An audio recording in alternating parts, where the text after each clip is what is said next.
Welcome to the TNT podcast, where we discuss all of the hottest current events within hip hop culture, album reviews, politics within the music industry, and more. You all know me by Tellurian. I am one half of the TNT podcast, and of course, I have my brother here with me. Yes, sir. My name is Timothy.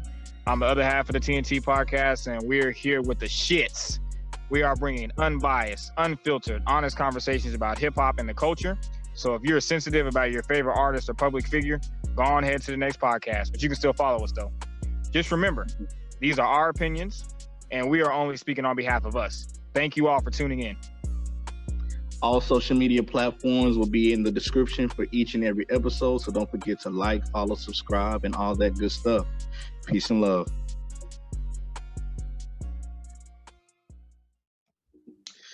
Welcome to episode 62 of the TNT podcast. TNT. This is one half of the TNT podcast, Tellurian. I got my brother here with me. You want to go ahead and introduce yourself? Yes, sir. My name is Timothy, of course. Y'all know me, the second member of the TNT podcast, TNT. We're here, episode 62. We're back. Happy to be back. Yeah, we got some stuff to talk about, of course. There's always some stuff going on in the ecosystem. So yeah, I'm ready. Yes, sir. How you been, bro? How you been feeling? Oh man, so it's been a very, very trying past couple of weeks. I don't even really know where to begin. It's been pretty hard. It's been pretty difficult. I don't want to get into exactly what happened. I'll just say this. Life is short. Cherish your loved ones. Tell them that you love them every single day. I don't know. We just gotta figure out how to be our best selves. How to reach a level of happiness where we can, just go through life and not. I don't know. It's hard to talk about this right now, man. It's really I get you. I think I kind of know what you're trying to say. I think you're trying to say, just every time you're in contact with people that you love, make it like it's your last time every time. Like, even though it's like you kind of don't want to think like that, but it's just like, just cherish them every time you see them, like, type of thing. Like, yeah, that's absolutely right.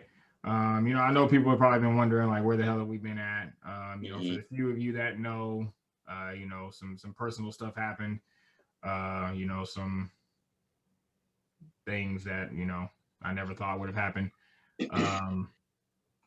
But hey, I mean, I don't know.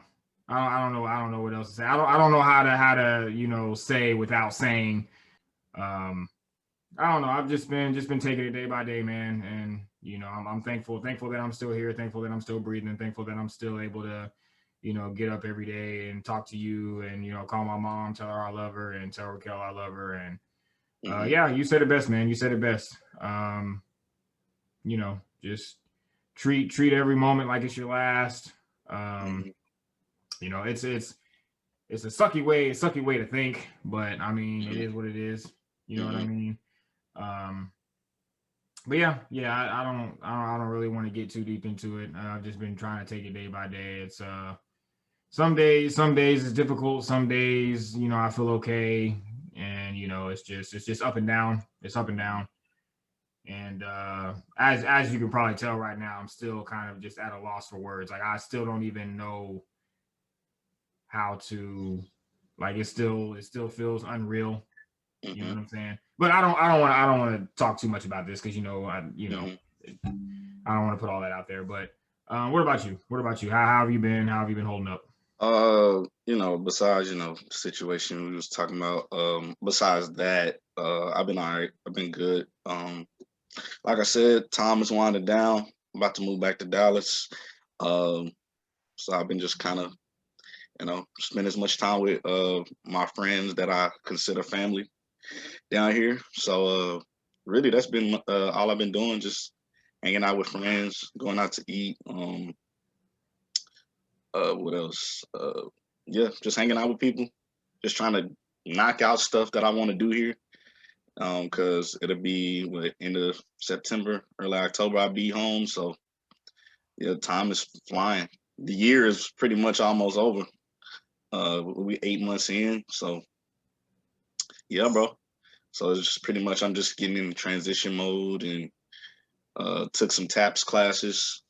Pretty much that's like your transition classes to get like out of the military, where you like work on resumes and interviews and stuff like that. So just been prepping to get back home and going to work back home. So that's really all I've been doing, just prepping to get back home and hanging out with people, just kind of counting down the weeks. So that's pretty much it though. Just spending time with people. Yeah. Yeah, it's coming up fast here, man. September's coming up fast here. Time is flying. This year is just flying by. Mm. I can't believe that we're already in August, man. This shit is crazy. This shit is Yeah, man. crazy. It's crazy, crazy, crazy. I have been prepping and preparing for you to be back though, because things are going to be a lot different Hmm. whenever you get back, just as far as the podcast, scheduling and things like that. Things are going to be a lot different whenever you come Hmm. back. So I've been trying to prepare for that, trying to come up with different ideas, different things that we can do. Because I was talking to Raquel not too long ago when I was telling her that we've done 60 episodes of the podcast, but I feel like we haven't really been able to give the full podcast experience yet. You know what I'm saying? Yeah, Like I we feel we've that. just been recording. You've been over there. Hmm. We started with Anchor and now we're doing it on Zoom, and we haven't really been able to give the full experience, the full Hmm. in body experience with great audio and Hmm. great camera work and all that kind of stuff. So I've just been trying to, I've just been bouncing around with different things, different ideas. Hmm. Maybe I was thinking about maybe adding some different segments to the show and Yeah.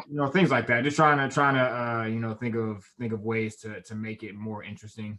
You know what I Hmm. mean? Um, but I can't wait, man. I can't wait till you get back so Yes, we can really sir. get this thing going. I'm very very excited. I'm really going to be excited to be able to actually have guests on and actually be in person with them. That's going to Oh be yeah, I can't wait for that. That's gonna be that's fun. yeah, that's going to be great. I think that's just going to make the conversation a lot better. The engagement will be Hmm. a lot better. Um, going back and listening to our episodes, I can hear where it can get kind of difficult, with the audio sometimes. Whenever we speak over each other, the dominant person will drown the less dominant person out. You can't really hear. So, I'm just trying to think of ways, that we can make things better for the listener. You know what I'm saying? Yeah, I want to give the best listening experience. So I've just been trying to prep and prepare for that. And then of course I'm gonna have my brother back. The most exactly. We're gonna important be part, I'm gonna back. have my brother back, man. Yeah, man. We can actually like kick it and go places and do stuff. Like, yeah, man. I'm Yeah, excited man. about that, bro. Yeah, experience life together, travel, Yes, sir. um, you know, just do what brothers do. So man, I can't wait. Yes, Very, sir. very excited for that. And you'll be back. You said October-ish, right? Like Yeah, yeah, October like 4th. probably late September, early October. So like maybe like around October, like third, probably at the latest. So but yeah, I'll be like permanently like back. So Yeah, man, that's crazy. I feel like it was just yesterday whenever you left. And I know we talk about this a lot, but it's just crazy how fast time flies, man. It's crazy. yeah, man. 2016, that's when I left. I left what I think it was the day after my birthday. So it was like I was like 23. And then my last quote unquote day is my birthday. So yeah, like my 28th birthday is like my last day active duty. So That's yeah, crazy, man. We're about to be 2 years away from 30. that's crazy, bro. Do you think about that some days? Like we I almost don't want to think about it. I don't I don't want to think yo, about it. when I see those posts on Facebook and they be like, I'm about to be 30, does it hurt? Like, does Yes, it 30 hurts. does Yes, it 30 does. hurt? Because I just keep thinking to myself, like, not to be not to be negative or anything like that, but I just be thinking to myself, like, I'm about to be 30. What have I done with my life? Nah, Bro, bro. like, what have I done with Listen, my life? nah, bro. You're doing good, bro. Bro, I think we further along than I think we're further along than we give like ourselves credit for. Like, I think we've done more than a lot of people. I don't know. I think it just feels like we're not supposed to be 28 right now. It feels like we're supposed to be like maybe 24 or something like that. Like, just time been flying so quick. It don't feel like we're supposed to be 28 and almost 30 this fast. I think it's a combination of that, and I also think it's just a part of me is just I don't know if it's I want more for myself. You know what I'm saying? I don't think there's anything wrong with wanting more for yourself. Mm-hmm. You know, if you're someone who has goals and ambitions, you just kind of take a step out of yourself and you just kind of look and see, like, you know, where you are Mm-hmm. currently. And I'll be honest with you, like when I was younger, I would have thought that, you know, 2 years away from 30, I would have thought that I would have had a lot more, a lot more going on, I guess. Mm-hmm. But like you said though, like when you think about it, like we really have a lot more going on than what we think. You know Yeah. what I'm saying? I just think that I have high expectations for myself and high standards for Mm-hmm. myself, and there's nothing wrong with that. That's actually a great thing It to have. is. It is. It gives you something to strive for and like look forward to. You know what I'm saying? Yeah, So yeah, yeah. Exactly.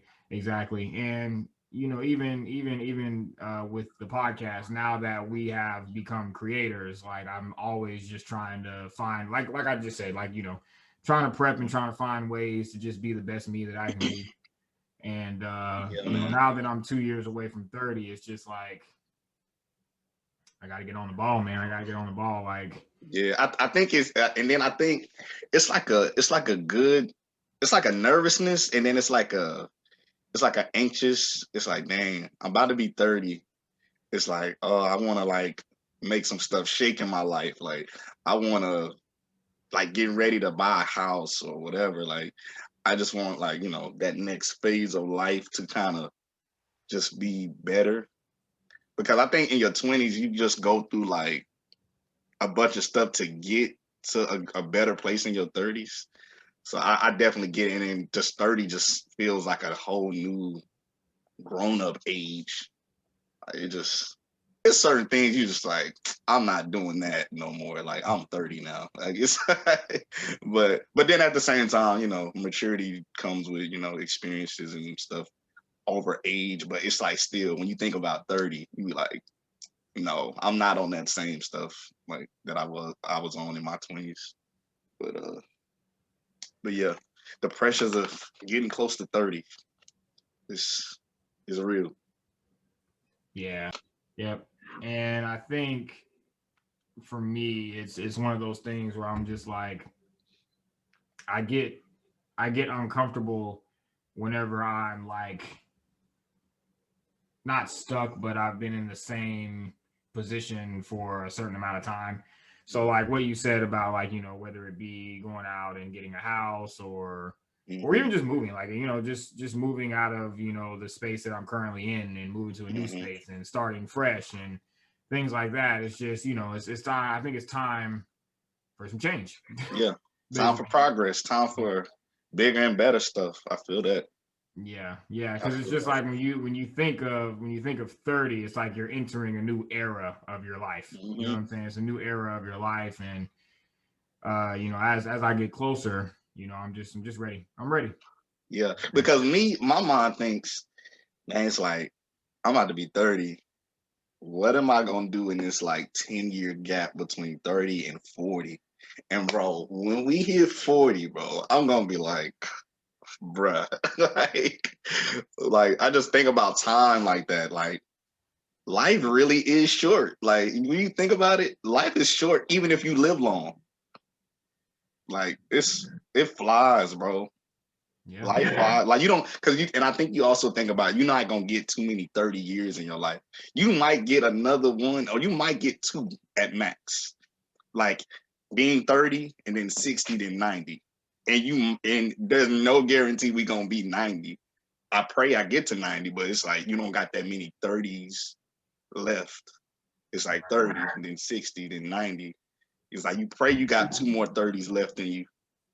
And you just want to do as much as you can. I think that's what it is. I just want to do as much as I can until I die. I'm trying to see a bunch of stuff. I'm trying to do a bunch of stuff.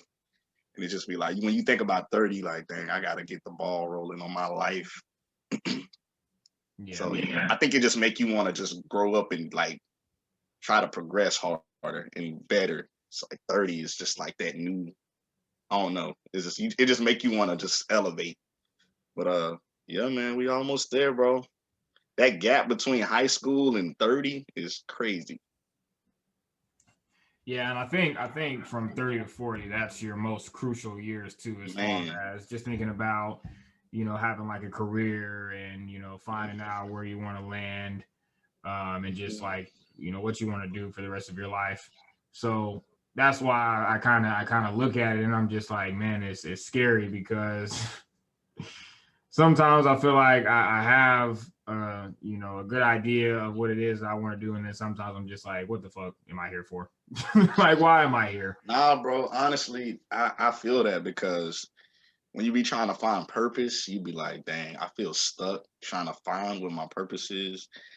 And then you start to realize you're getting older because, bro, I feel like that gap between 30 to 35, I feel like flies. Like I feel like we're gonna be 30 and then we're gonna turn our head a couple times, it's gonna be 35. We're gonna be like, bro, we almost 40. And it's like that time, bro, it's like you just gotta time is literally like our best luxury. Time is the only luxury, honestly. And I'd be like, yo, value, spend time wisely, like build something. But yeah, bro, I think 30 make you think about time more. Yeah, I agree. So yeah. But yeah, man. Nothing else going on my end. I am trying to stay clear of this coronavirus because I know you've heard about this damn Delta variant that's going around. Apparently it's mutated and apparently it's gotten worse. Texas is now back a red state again. We are high risk when it comes to, I think it was Texas and Florida were the two states that are like of the highest risk, which is so funny because Florida is where all of those festivals are going on, like Rolling Loud and all that shit. Bruh. And it's insane, man. It's insane. I know we were supposed to go through like a second phase of it last year, but now I'm thinking come October, November-ish, I think we're about to get back to where we were. But I don't think that they're going to close anything down. I really don't. I don't think they're going to like shut anything down. I think everything is just going to stay open. And, they're going to continue to try to give people incentives to get the vaccine. And I can tell you now, it's not going to work. It's not going to work. Not at all. It's not going to work. I don't know. Did you hear about New York, bro? Did you read what happened in New York? So they're saying, oh, I did see that. They're making it like a mandate for something. Yeah, like almost to like get into anywhere. That's crazy. I was like, oh snap. Like that's crazy. Like that is crazy that they can do that. Because I'm thinking to myself, like it's sort of, you're right, you know what I'm saying, to not want to put, chemicals and things that are unfamiliar inside of your body. So it's crazy that they can make it to where you can mandate something like that. But I don't know how that's gonna work. Yeah, that's not gonna work. I can kind of see a lot of places maybe not losing the business as a whole, but just losing a lot of money because a lot of these anti-vaxxers, their mind is set. They're not putting that shit in their body. You know what I'm saying? And like I said before, I'm not gonna push my views on why somebody should get the vaccine or why somebody shouldn't. If you want to get the vaccine, do your research, go get it. If you don't, it is what it is. You know what I'm saying? Mm-hmm. Yeah. But with this Delta variant going around, man, I don't know like what's about to happen, to be honest with you, because it honestly, I've just been kind of thinking to myself, like, the coronavirus is just going to be a normal thing now. It's going to be a norm. Like we're going to have to live with it. And, you know, I've been seeing a lot about, you know, the booster shots, and they're thinking that it's going to be something that the vaccine is something that we're going to have to get each year. And, you know, even though I'm vaccinated, like I'm still a little bit skeptical. And I know that's crazy to say because it's like, how can you be skeptical if you already got it? But I don't know. Like, I don't know if it's something that I'm ready to put in me every single year. Yeah, We're just gonna have to wait and see how things play out because this Delta variant, it's all just confusing to me. I've been seeing a lot of reports about people who are fully vaccinated. There's a higher percentage of fully vaccinated people that have been getting the virus, and less people that don't have the vaccine. You know what I'm saying? I don't know. Like, this is all confusing because now I'm just starting to think, did they create this Delta variant on purpose? Like, or I was thinking, what if? And I know this is probably not true at all. This is just conspiracy theory. What if the vaccine is the Delta variant? Like, what if everybody who's gotten the vaccine, they shot the Delta variant into us, and we're getting it and passing it around? You know, I don't know that. You know what I'm saying? I don't know anything. That's crazy, bro. I don't know. You got me thinking. That's wild. These are things that I just think about because I'm just confused. Like, I'm confused about everything that's going on. Like, I'm lost. I'm confused. But yeah, man, it's, you know, going to these concerts. You know, I already kind of told you. Like, I know we got tickets to go see Conway. I'm ready to see him live. I definitely want tickets to the Lox and the Dipset tour. I want to go see that, but I'm gonna have to be very, very selective with who I go see in concert because this whole, you know, and none of these people at these festivals, they're not wearing masks. You know what I'm saying? They're not taking precautions or anything like that. They're just out here just. Cause boy, Lollapalooza, that looked like coronavirus everywhere. Fam, what did I see? I saw, I think, who did I see it on? I saw it on somebody's Instagram. It was like a picture of all, like, the crowd at Lollapalooza, I think, and I can't remember what it was. I think it was like a picture, and it had like all the people in the crowd, and it was just saying like Delta variant, Delta variant, Delta variant, like standing next to each other, Delta variants. Like, all the people were Delta variants, and I was just looking at that like, yeah, that's bro. You know what's so funny, bro? Like, I don't even know if I would have been comfortable going to a festival like that if there wasn't no coronavirus. Yeah, because people are disgusting. People are gross, bro. People really are so disgusting. I saw there was this girl who shared a video of her being at Rolling Loud with her and a group of her friends, and they were in like I guess they were in like a VIP section. They were in like a VIP section, so there wasn't that many people where they were standing, but you could see from where they were standing, you could see like the crowd, like the crowd where everybody's all bunched up on each other and it's all gated up and they're separated from each other. In the video, her and her friends went and got like a big old thing of food. Like, it was like fries and wings and all that kind of shit. And they were literally taking it out like of the box and just throwing it to the people in the crowds. And the people in the crowds are catching it and they're eating it like as it's being caught. And I'm just thinking, I'm already when it comes to people's hands and being unsanitary, I'm already I'm bro, no, bro. I don't trust a lot of people's hands. Like, you know what I'm saying? Like, and because, bro, people don't be washing their hands, bro. People do not be sanitizing. I can't. And you got to think too. You got to think this is a festival, so they have porta potties. So when you go use the fucking restroom, fam, when they go use the restroom, bro, bro. Okay, like, not even just porta potties, bro. I'm disgusted walking in men's like public restrooms. I hate public restrooms. Like, I hate like, bruh, because I'd be shocked when I'm in a public restroom and then it's like hella clean. Because I hate being in public restrooms. I hate porta potties. I mean, I still use them because if I gotta use them, I'm gonna use it. But bruh, when I be getting ready to leave it, I be scrubbing the hell out of my hands because, bruh, people are disgusting. Man. And so, besides even COVID, like, I'm already like skeptical about going to somewhere like Lollapalooza anyway. And not saying I wouldn't go to a festival even if it wasn't COVID, but I would probably be like I probably would be try to be far away, and which is even harder because it's like when I go to concerts, I like to be close, but really it's just hard going to festivals because people are gross, and then you add in COVID, bruh. Nah, it's people are gross. People are really disgusting, bro. I absolutely agree with you 100% about the public bathroom thing. I'm gonna just let it go on record right now. I only take a shit at my house. Now, Facts. there, It gotta be like, but if it's like something like intense, I'll be like, okay, I gotta use it in here.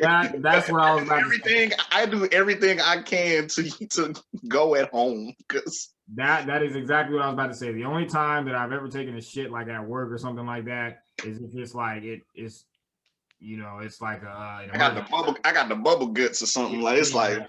If it's But like an emergency and I have to go, I'll go and I just go in the restroom and I hit that squat. You know what I'm saying? I hit that. Yep. I never You ever. gotta hit the squat. You can't put your no. I will not. I will not sit on that thing. I don't care. I don't even care if it. I remember there was this one time. I don't care if I have back problems. I don't care.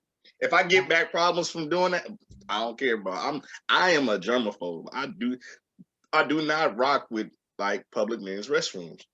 Or public restrooms in period. Like they're just disgusting.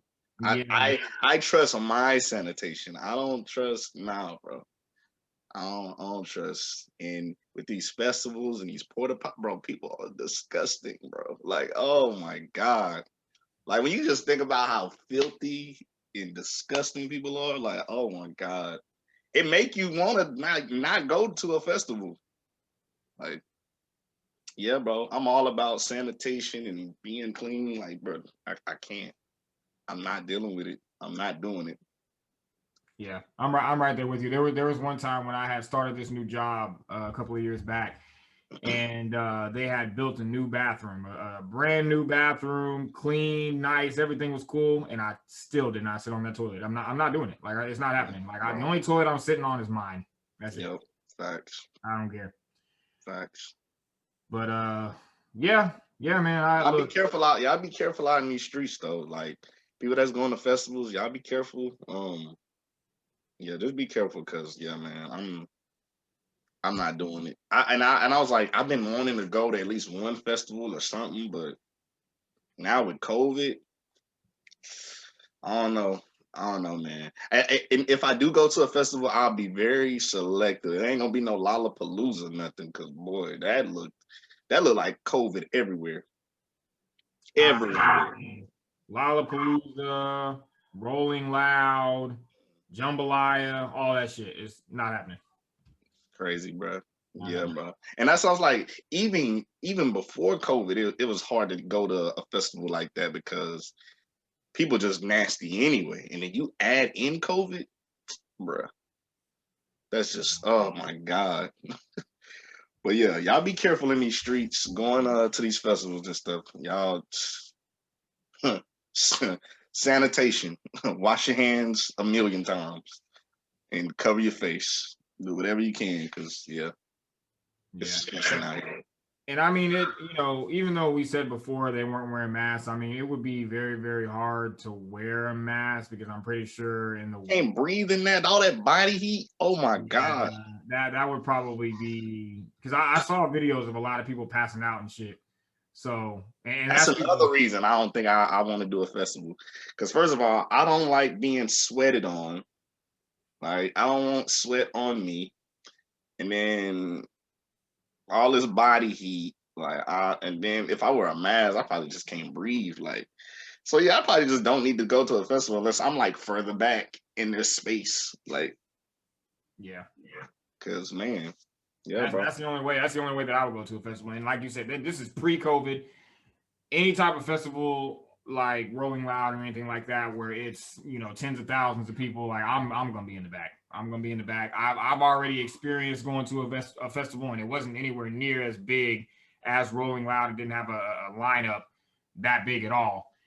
So I know if I was at Rolling Loud or something like that, I would be way in the back, and it would pretty much be pointless for me to go because I'm pretty sure I wouldn't be able to see shit, hear shit. Yeah. So, that's why I'm more so down for like concerts, just because it is still, even if it's still a lot of people, it ain't a festival, and you can at least still see the artist if you further back still. But yeah, y'all be careful out here. I'm not with all the people sweating on me and touching me real close, and nah, I'm just like I've dealt with that at concerts, but it's different when you at a festival and you outside. That's a totally different thing, and it's hot, and it's already hot, and then people buy you, so that's more heat. Like, nah, I'm good. But y'all be careful though. Y'all be careful. Y'all be safe out here in these streets. Speaking of festivals, though, this damn Lovers and Friends festival that I saw. I don't know if it's just me, but this is looking real fire festival-ish. If you remember that whole fire festival thing, this is looking real fire festival-ish to me. And first of all, let's look at the lineup. The lineup to the Lovers and Friends. This is Lauryn Hill. This is Usher, Ludacris, Lil Jon, TLC, Sierra, Nelly, Ashanti, Ja Rule, Neo, Trey Songz, Brandy, Monica, Timbaland, Akon, T-Pain, Lil Kim, Eve, Sean Paul, Fabulous, The Dream, Fat Joe, Genuine, Escape, Jodeci. Whole childhood. Yeah, this is like the whole childhood lineup, right? And what made me think that they just put this shit together, I saw Mace on there. Okay, no disrespect, bro. I did see that. No disrespect to Mace, but how did they even get that? Like, how did they even book Mace? Who else? Cassie, Twista, Maya, Cameron. Like, bro, that's the most fire. That's the most fire list I've probably ever heard for a festival. Yes, and it's just like, how did they put this together? So I don't know if this is real. I don't know if somebody just made this and they're just trying to, maybe have one of these festival people see it and actually put this together. I don't know what this is, but I'm getting Fire Festival vibes. I don't know if you guys remember that whole Fire Festival story with Ja Rule and Billy McFarland. That was a disaster. A lot of lawsuits came out of that. A lot of people were sued. I think Billy is still in jail as we speak. So when I saw this first come out, I was like, I don't want people to get their hopes up because this looks like it's probably not going to happen. Is there a date for this? Have we seen a date for this festival? So I've heard people bought tickets for this already, and then it got pushed back because of COVID. And then I've been hearing different stories, so I don't know how. So as I'm looking at it, I'm blind here. It's in my face. This thing actually says Las Vegas, Saturday, May 14th, 2022. So this is like pretty much a whole year from now, almost. So that kind of just lets me know that they prematurely put this picture out and they don't even know if all of these people have even agreed to do this. That's crazy. I wouldn't be surprised if this thing really did happen. It'll probably only be Usher, Ludacris, Lil Jon, TLC, Sierra, and Nelly. I don't know if Lauryn Hill would do this. And this is no disrespect to Lauryn Hill. I know she look on the new Nas album. Oh, she rapping, bro. On the new Nas album. I don't know if you caught the line when she was saying, what did she say? She said something, y'all over here talking about my lateness, worried about. She was talking about how she's out here like helping people and trying to helping people with the things that she say, and they like complaining about her lateness pretty much. Like she out here saving lives through her music, but people complaining about her being late to shows. She's like, but look at the effect that I'm having on people with my music. But yeah, that thing for years about her being late. And it's so funny, the last couple times I saw her, she was on time. Like I was just fortunate. Like I was just you were very fortunate. Twice. Yeah, you were very fortunate because I'm pretty sure the people that are gonna go to this festival, they're probably gonna be upset because he probably will not show up on time. And look, I get it. I understand. I completely understand. You're out here, your music is saving lives, and that should be what matters. But I think people want to be able to experience the music that saved their life live, and you show up on time. I'm just gonna be honest. Like, I love you, Lauryn Hill, You know what I'm Lauren saying? Hill the GOAT. I don't care what nobody say. I Lauren love is, you, Lauren Hill, but Lauren you know, is the GOAT amongst all GOAT female rappers, female MCs. She is the top. She's the GOAT to me. Her and Jean Grey are the GOATs to me. But yeah, man. Oh, Lauren, we love you. We still love you, Lauren. We just want you to be on time. no, salute to Lauren Hill, man. And we're gonna talk about that Nas album. We're gonna talk about that Nas album that's coming. King Disease 2. Yes, sir. He kind of came out of nowhere with that. You know what I'm saying? I wasn't expecting that. He just put it up Facts. on the gram one day, and I was like, oh shit, we're getting a second part to this Because already. I like the first one. The first one was fire. And I heard the second one, I was just like, Lauren Hill. Then I heard Lauren Hill rap. I was like, he got Lauren Hill rapping. I was like, yo, this is crazy. Like, Lauren Hill ain't rapped like on a song in a minute.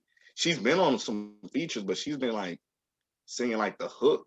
Cause I remember she had one joint with Pusha T, but she wasn't rapping. She was just like singing. Yeah, But she rapped on Nas album. I was like, oh, that's crazy. Like, bro, imagine that. You know, like File Rule the World. Imagine that Lauren Hill rapping with Nas. That would have been, oh my god, because that was like Fuji's Lauren, like the score Lauren. That was a different, bruh. Yeah. We're gonna talk about that. I have some things. That I want to say about that. But yeah. Salute to Nas, salute to Lauren Hill. Yes, you sir. know, everybody be safe out here going to these festivals. You know, we gotta somehow get rid of this damn virus. I don't know how it's gonna happen, but you know, just gotta keep praying. Jesus. Yeah, pretty much. Sprinkle Jesus everywhere. Yeah. Holy water. Over the past weekend, we had what I would say is going to be probably one of my favorite verses to date. Lox versus Dipset. And I already knew this was going to be one for the books when they first announced that this was even happening in the beginning. I was like, this is going to be one for the books. And I just want to say, man, not only did New York City win, the whole hip hop culture won. It did. Seeing the Lox and seeing Dipset on stage together, you know what I'm saying? For everybody that knows the history of Dipset and all of the tit for tats that they've gone throughout their careers, you know, Jim Jones not seeing eye to eye with Cam, and you know, Joel Santana, his label issues, and Max B, you know, Free Max B. You know, just seeing the Lox, you know what I'm saying? You know what's crazy? You know, the craziest thing about all of this is I really want to give a shout out to the Lox, because they are the only group in hip hop that have never broken up. They've never disbanded. They've been a group since they came out. Since the 90s, since they dropped music. Yeah, since they came out. They've been a group since they came out. So I just want to salute to them for that, because usually that's hard. Amongst men, you have egos, you know, business usually gets in the way, and just a whole lot of bullshit. You know what I'm saying? All that shit that went on with Wu-Tang, they didn't see eye to eye for a while.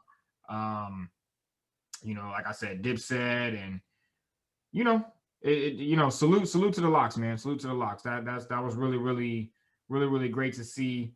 Three of the best MCs. You know what I'm saying? Still together and still rocking shit. Yeah, man. I need people to stop being so shocked by Jadakiss. We've been talking about Jadakiss since me and Tim known each other. We've been talking about Jadakiss. Like, I don't know why people are so shocked. Like, oh my God, Jadakiss just proved why he's one of the great. No, we've been saying this. What are y'all talking about? Listen, what are y'all talking about? Listen, I wanna say right here that Jadakiss has been a part of some of the greatest moments in history in hip hop.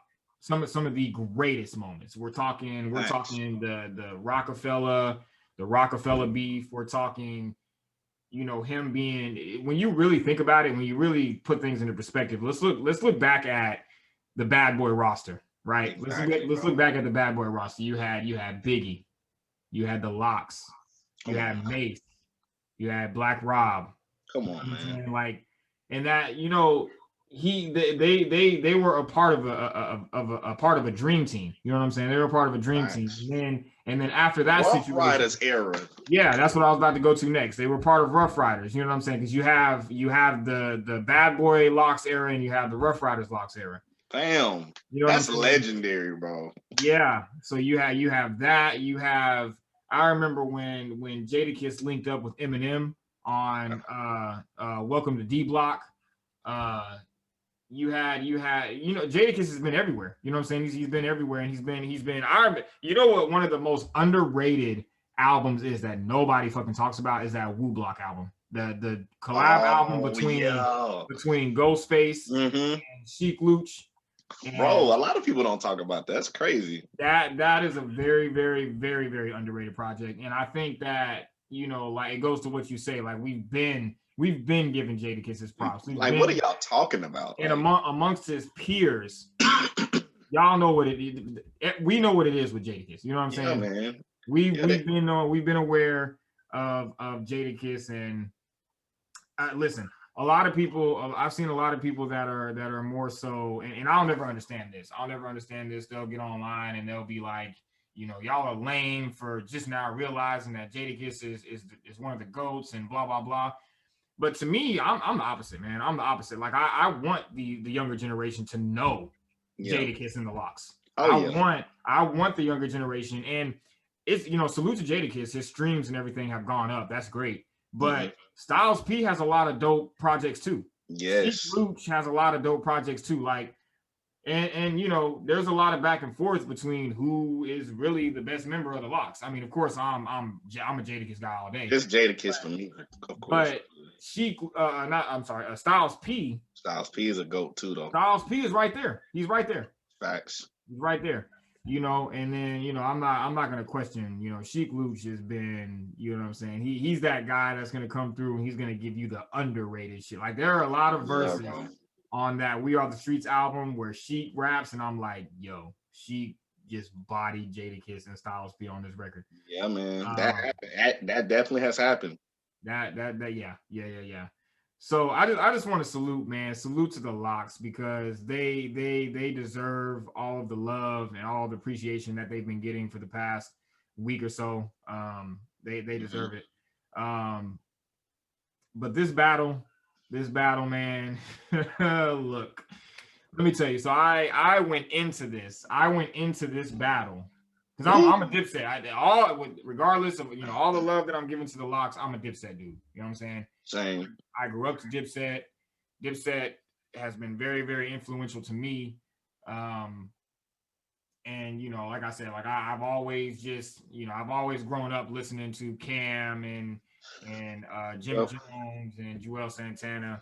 Same. I walked into this battle with a Dipset bias. I'm not gonna lie. I walked into it with a Dipset bias.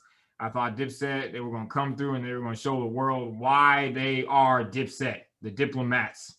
You know what I'm saying? Man, when I say they took a L, boy, they took a L. Let me just tell you, yes, they got washed, they got destroyed, they got dismantled right before our very eyes. But with that being said, I don't like the disrespect.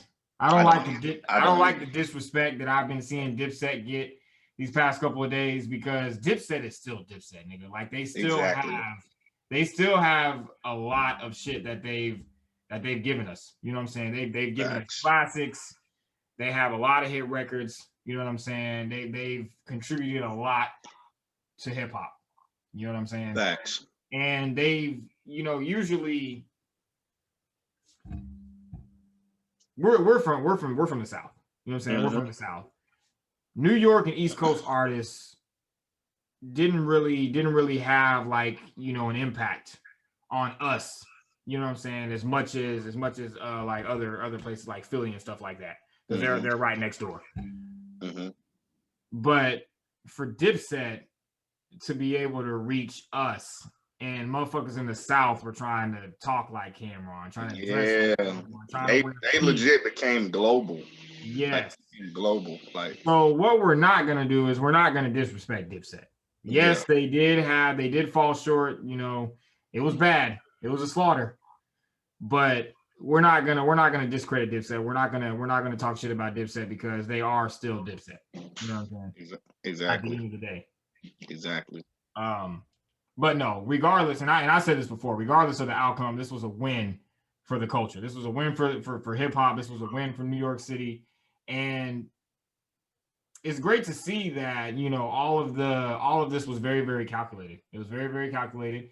All the Yeah. antics and all the stuff that we saw on stage The happen, disrespect. the disrespect, only for them to turn around and go on tour together. It just shows you. It just shows you. Legendary. Old niggas, they still got it, man. They still got it. Man, we need to talk about how a lot of these OGs are they rapping like very well right now. Like these niggas that's like in their 40s, they are rapping the best right now. It's kind of crazy. Yeah. Yeah. OGs, I ain't gonna lie.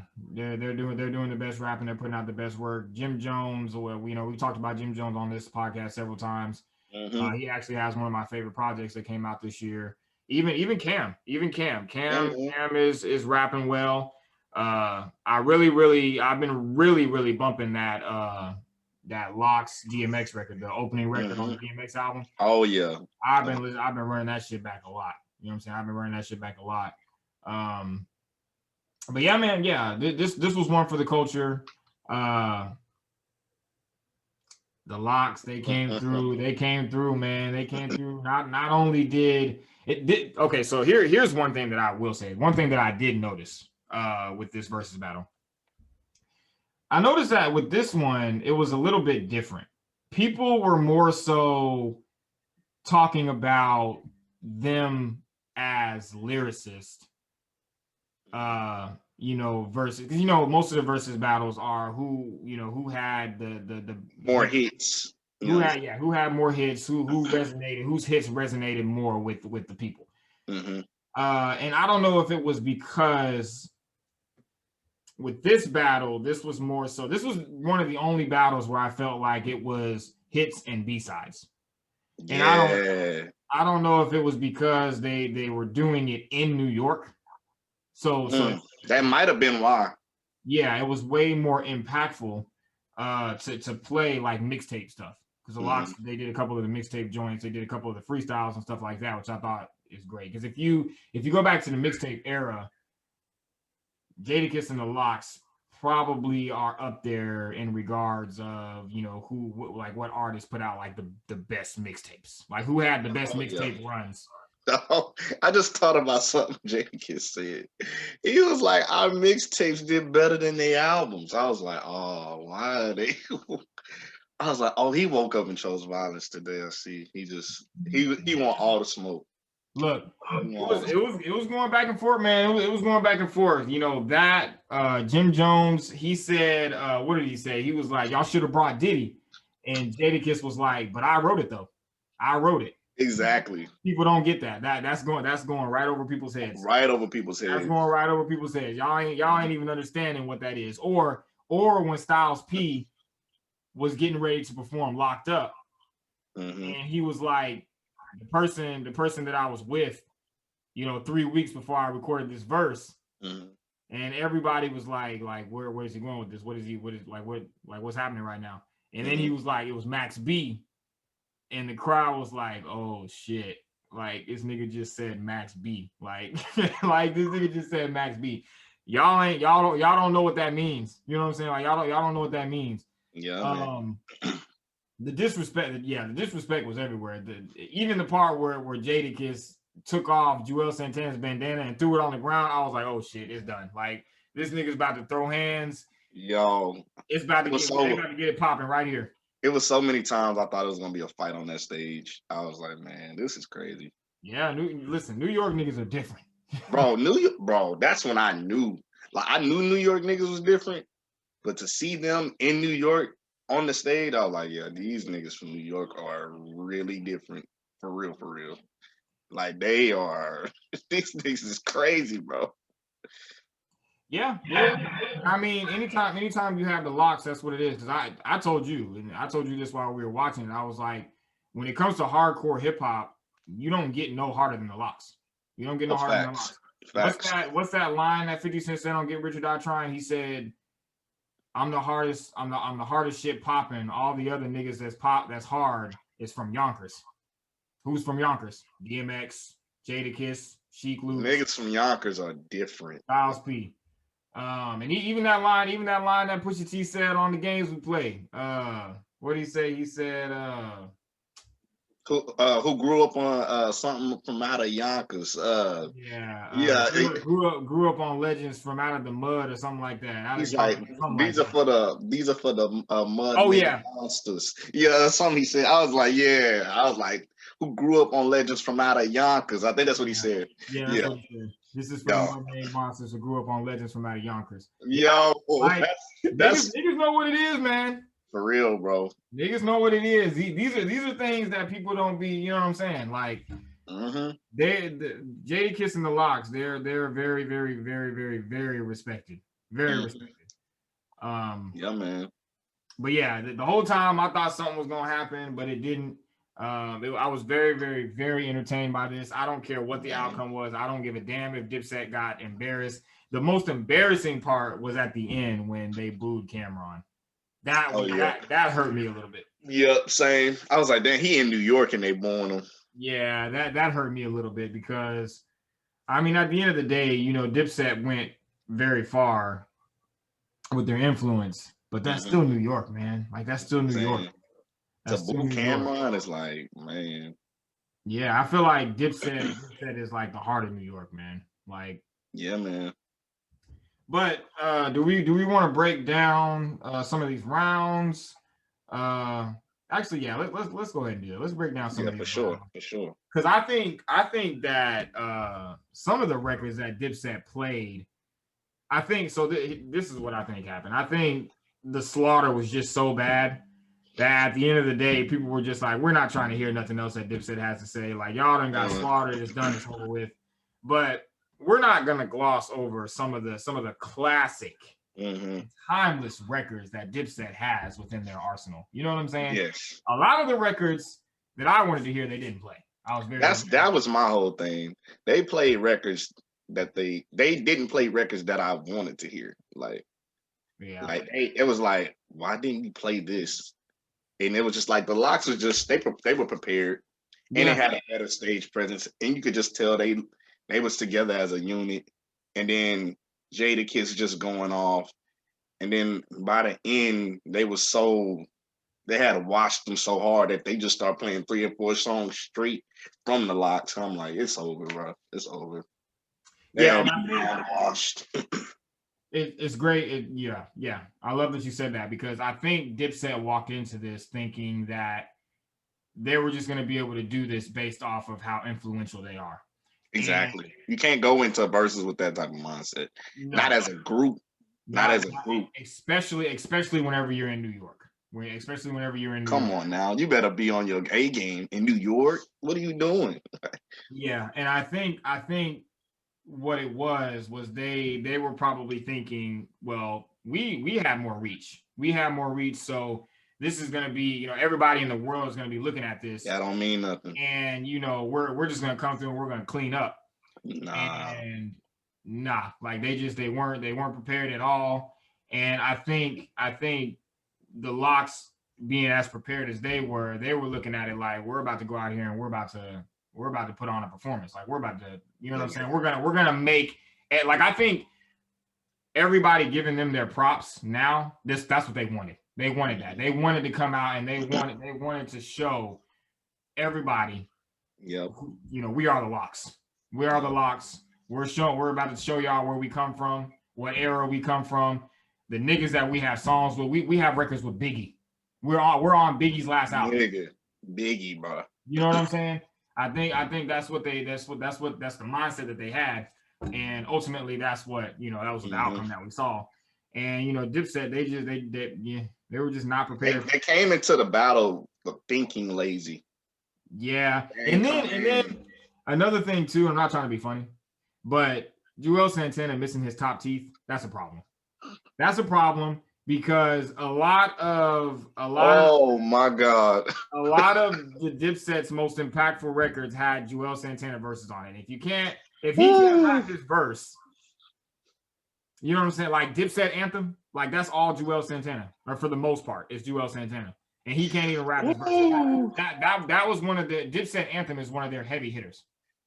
Joel Santana was hardly rapping. He didn't say a damn thing. All he did was get his bandana thrown on the ground. That's it. Ooh, bruh. But them teeth missing that made him not rap, bro. That was, oh my God. Yeah. Through the Gate, I've said this before. Fuck You is probably that's a classic. Favorite. That's my favorite. That's probably my favorite Lox song. Period. Oh yeah, that's like top 5 for me. So they started with that, and I was already like, all right, they came, like you said, they chose violence. If you're starting, you're came with the smoke starting off. If you're starting with the song called "Fuck You," they chose violence. They chose violence this day. That's what you starting off with against Dipset. Like, come on. Yeah, man. But that one was a hard round for me because Dipset responded with "I'm Ready," and that to me is a classic. That's a classic Dipset record. Yep. That probably has one of Jim Jones' best verses to me. Mm-hmm. Probably one of Jim Jones' best verses. And I know at the time when we watched it, I was like, I think that was a tie. But I think I'm gonna have to go with "Fuck You." I think that's just the better. Oh yeah, it wins to me. That's just the better record. It wins. And the way that beat is, that like that shit is hard. That shit. It just starts off just aggressive. Like that's just they win. If you hope we wouldn't make it, fuck you. What did they say at the end? They said the funniest thing. They were like, if we I can't remember the line. It was something about the funeral. If they're at the funeral, fuck them too, or something like that. That shit was fucking hilarious. But I'm telling you, bro, Lox just they came out with aggression, great stage presence, bro. They just had it in the bag, bro. Yeah, man. And I love battles like these because you forget sometimes. You sometimes forget what it is. What these artists have done. You know what I'm saying? Like whenever they went into the next round and they played Band for TV, Lox played Band for TV. That's what I'm saying, bro. Fam. That's what I'm saying. They was like, we gonna remind y'all what it is. Fam.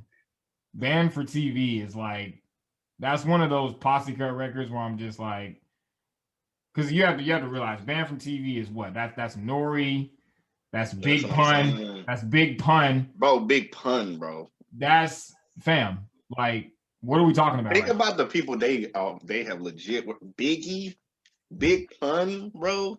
Right, what are we talking about right now? What are we talking about? And then Dipset responded with Crunk Music. Crunk Music is one of my favorite songs, but I'm sorry, Band from TV is just no. Like you're not saying, bro. No. Lox had it in the bag, bro. They was ready. So the next round is one of those ones where I was kind of saying like B-sides versus hits type thing. This one, it all just depends on who you are. It all just depends on who you are. So it was Niggas Done Started Something versus Touch It or Not. And I remember Touch It or Not being a huge record for Cameron because it had Wayne on it. And at the time, that was like a big record.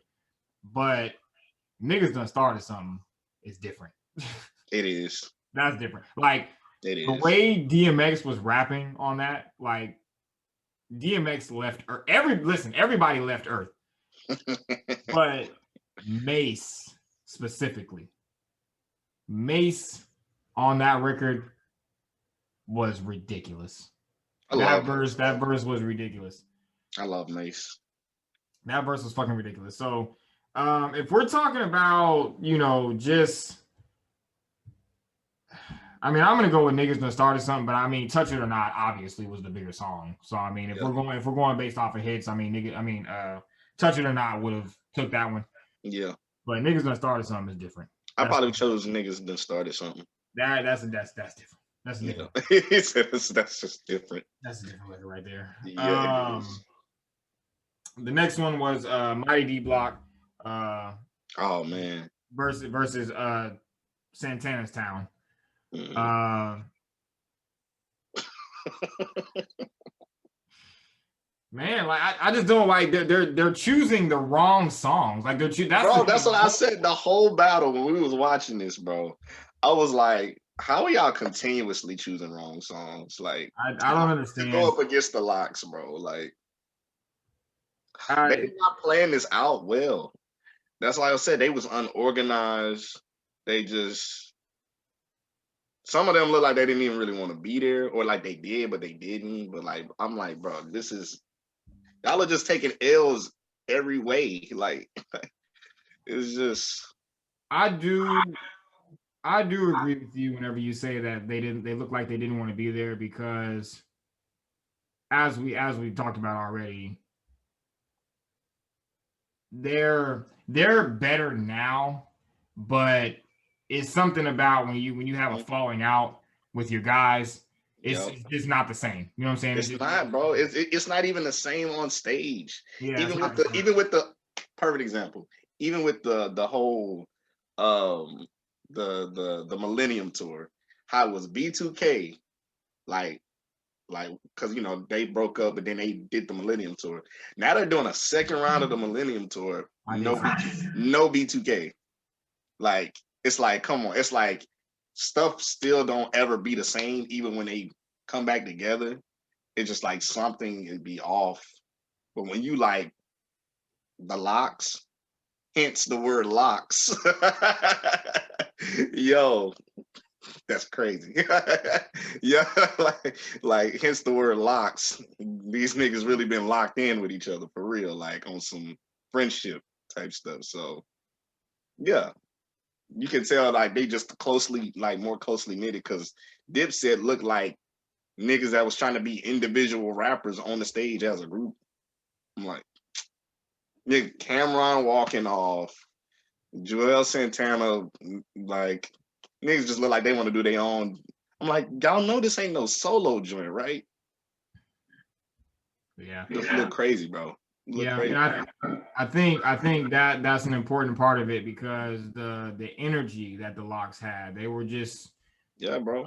the camaraderie, the relationship that they have with each other. They're all like we said, they're the only group that's been able to last this long and stay together this long. Mm-hmm. That energy was there. You know what I'm saying? That energy was there, and that was an important part of the whole battle. Everything was just on point, and with Dipset, it was just all over the place. It was all over the place, and I think this battle, and I'm not saying again, I'm not saying that I wasn't satisfied with this battle. I think this battle was great. I loved it. Like I said, whatever the outcome was, doesn't matter. Yeah, you could But just tell that they wasn't together as a unit. Like I loved it. I love the music. I love the camaraderie. I loved everything. But you could just tell Dipset as a group wasn't being Dipset. They was just on some individual. I love the battle though. I thought it was great. But I'm saying them as a group, you could tell they just wasn't there as a group. They was just trying to be like solo niggas. Like I could like Cameron, he looked like he was just trying to do some solo type stuff. Like you could tell they cool, but as a unit, it's not. yeah, it ain't the same as it was. No, it's not like it once was. You could definitely tell that they were a little bit just kind of like you said, like trying to do their own shit. Mm-hmm. And you know that's important. That's important. You know what I'm saying? Because if you don't bring that energy and your presence, you know what I'm saying, isn't there as like as a unit, then that's just gonna fuck everything up. You know what I'm saying? It's gonna fuck everything up. And I think this battle could have went better if they would have done that and if they would have chose some better choices. Better choices for songs Yeah. and placements and things like that. But yeah, I mean the Lox, they went everywhere, man. They went into the bad boy bag. They did the 24 hours to live, which is a great record. What else did they play? They played New York, Fat Joe and Ja Rule. Mm-hmm. The one round when Cameron played Killer Cam versus Wild Out. That was one of the ones where I was like, why would you play this versus Wild Out? Like you do know Wild Out is like one of the Lox's like when that shit comes on, like it's crazy, it's going up. I don't get it. I don't understand. Yeah. One song that the Lox did not play though, that I don't. Well, actually, there's 2 songs that they didn't play. Can I Live, which is Bro. If they would have played Can I Live, fam. I'm surprised they didn't play that. Jeek Luch's verse on that is crazy. His verse That is on that crazy, song is bro. fucking crazy. That's one of the songs I was wondering. I was like, why? I was like, it's a song they didn't play that I feel like they were supposed to play. I think that was the one. That one, and none of y'all better.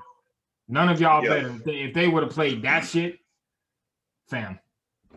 Yeah. I'm trying to tell you. I'm trying to tell you. Like this battle really just I had the next day when I was on my way to work, I was playing nothing but the Lox. Like I was like, I'm about to play the Lox. I mean, even when I was telling you, I was like, I wonder if they're gonna play Last Days, and they ended up playing it. Like, bruh, yo, they won fair and square. Yo, fam, like they like mopped these niggas, bro. Like I love Dipset. Mopped the floor, dude. But when it came to these verses, like they cleaned them up, bro. It's they cleaned them the fuck up. And like I said, man, I'm not even mad. Like I'm not even mad. I walked into it thinking Dipset was gonna come out on top, and I'm not even mad. I'm not even mad that I was wrong. Like I'm not mad that I was wrong. Same. I was literally, me and you literally was like Dipset. And the Lox they showed us. Like that just showed you just when you go in, just like, oh, so-and-so's automatically gonna win. You gotta see what this other person gonna play. Cause if they play the wrong song, the other person or the other team could definitely win it. Or the other group. Yeah. And the Lox showed that. They cleaned Dipset up. Yeah. I'm happy with the results. But like I was saying, I saw a lot of people talking about the fact that the Lox had the advantage because they're better lyricists. And I'm wondering if that's something that people are gonna more so look at now with these versus battles. With me personally, I think that would kind of not really defeat the purpose, but that's not the reason why we're watching the versus battle. It's not like a lyrical exercise. You know what I'm saying? It's more so reminiscing. Looking at all the different records that an artist has, given us over the past years and how they resonate with us and things like that. So I was a little bit confused about that because I mean, there's no question. Like the Lox, they are the better lyricists. You know what I'm saying? Like they are MCs. I'm not saying that Jim Jones and Cameron them are not MCs, but they're not those type of MCs. They're not. That's true. They're not those type of MCs. That's true. But yeah, man, this was a great battle, man. This was a great battle overall. I enjoyed it. This is probably one of my favorite versus battles so far, top 3. Right next to the DJ Premier and RZA. Oh yeah, that's probably the best one. Yeah, they need a redo of that one. Like if they do a side by side joint. Oh yeah, that would be crazy. Be amazing, bro. That would be crazy if they did side by side.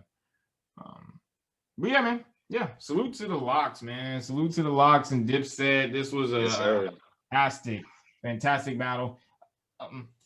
Excuse me. I don't want to go through every single one of the rounds because I mean we all saw the slaughter firsthand. Yeah, man.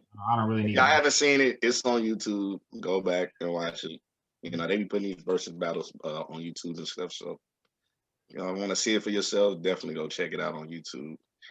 I hope they don't never stop this versus thing, bro. I love it. Yeah.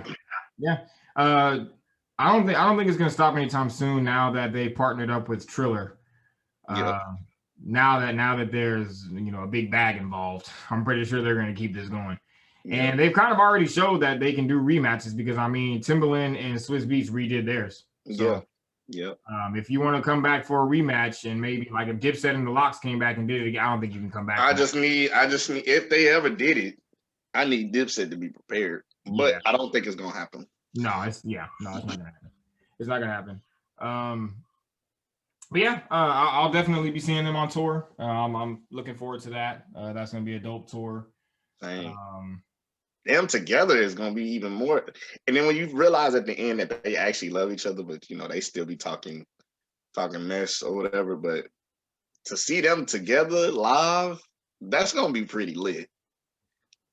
100%. 100%. Styles P and Cameron actually put out I think an Instagram live video the other day. I saw that. Yeah, they were pretty much talking about like everything that happened whenever he like pulled his pants and all that. And he was like, I didn't know what was about to happen. I didn't know like what was going on. I didn't know what was about to happen. But they were pretty much just talking about like they're never gonna have beef. They're always gonna be cool. They're always gonna be close. And all of that was strategic on there. Yeah, I think so. I think so. So yeah, man. So salute to the Lox and Dipset, very legendary, iconic groups, and salute to them, man. Salute to them. Yes, sir. Yes, sir. What else happened in the ecosystem? Want to talk about this Dababy situation? Yeah, we could talk about Dababy. Let me see if I can find the clip. So apparently Dababy was at what this happened at Rolling Loud? Yeah, Rolling Loud. Rolling Loud when this happened. After this happened, I was just like, I think I told you this. I was like, Dababy and Danny Lay, they're made for each other. You know what I'm saying? They both just need, I don't know, media training, or I don't know what it is. Is that Dababy's baby? Like Danny Lay's the baby that Danny Lay is having? I think it is. I don't think either one of them have confirmed it, but I'm pretty sure it is.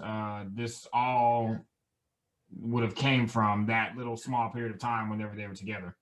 That's crazy, bro. So I'm pretty sure it is, but they just need to go ahead and get back together because both of them need to figure out. I saw 50 Cent say that he was going to take Dababy up under his wing and like mentor him. He should. That'd be. I mean, don't mentor the petty that you are 50, but mentor him the right way because 50 Cent can be King Petty sometimes. Yeah, and I think he was doing a good job with Pop Smoke. Rest in peace to Pop Smoke. Oh, he was, man. Yo, man, R.I.P., bro. Yeah, he was doing a good job with Pop Smoke. So maybe if he takes Dababy up under his wing, I don't know. It might be too late. It might be too late. It might be too late for that shit because listen, this is the first time, and I don't know if it's because last year, COVID happened. Because the first thing I thought about was, damn, like Tory Lanez did what he did, and he was kind of able to bounce back, but it was because he was lucky. It was because it was COVID. Wasn't nothing going on last year. Like there wasn't no concerts, festivals, nothing. Nothing was happening. Mm-hmm. Dababy just kind of like. I don't understand like why artists feel like they have to speak on certain things, say certain things. Like if you're there to perform, just perform. Just perform, bro. Yeah. Just perform. I mean, I guess they be thinking like it's their time on the stage, so they can kind of do or kind of say whatever. But it's your show, but it ain't your show. It ain't a concert specifically just for you. This is like it's a lineup of artists. So if it's at your show, that's different because it's like this is the whole thing is about you. Like it's your concert and like specifically. But like Rolling Loud is a lineup of artists. So it's like you get your increment of time and then you're done. So and then I'm pretty sure like the promoters and all of the people or however you're getting paid, like concert tickets. It's still under it's still under Rolling Loud. It ain't Dababy's like concert. So you definitely got to be careful. Which, I mean, he said what he said. And, but you just got to realize when you under something that's not yours, you got to be careful what you say. Like, and, but they've been talking about, and it took him off like multiple festivals coming up, and they're talking about, of course, a lot of people talking about canceling them. I don't believe in cancel culture. I don't even think it's a real thing because they're gonna. But then again, listen, I don't cancel. They might cancel him, but honestly, I feel like I don't know. I feel like maybe it might not be super short, but he might be back to still doing stuff eventually. Like I don't know. We'll see. I'm gonna be honest with you, I'm on the fence. So I don't believe in cancel culture either. We talked about cancel culture here several times, but whenever you talk about the LGBTQ community and you make homophobic comments, that's a different type of cancel. Okay, you can't come at the gay community and expect to walk away with your hand, like with your hands, like no. Because you know what I think it is too? It's because I think it's like some gay people in that realm. Listen.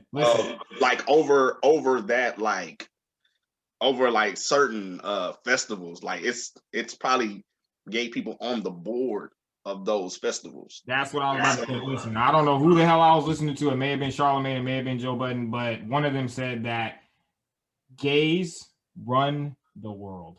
Okay, Whoa, gays run the world. So that's scary. you cannot come at Yeah. you can't the homophobia. Niggas ain't going for that. Niggas ain't going for that. You know what I'm saying? Like niggas, no. So no.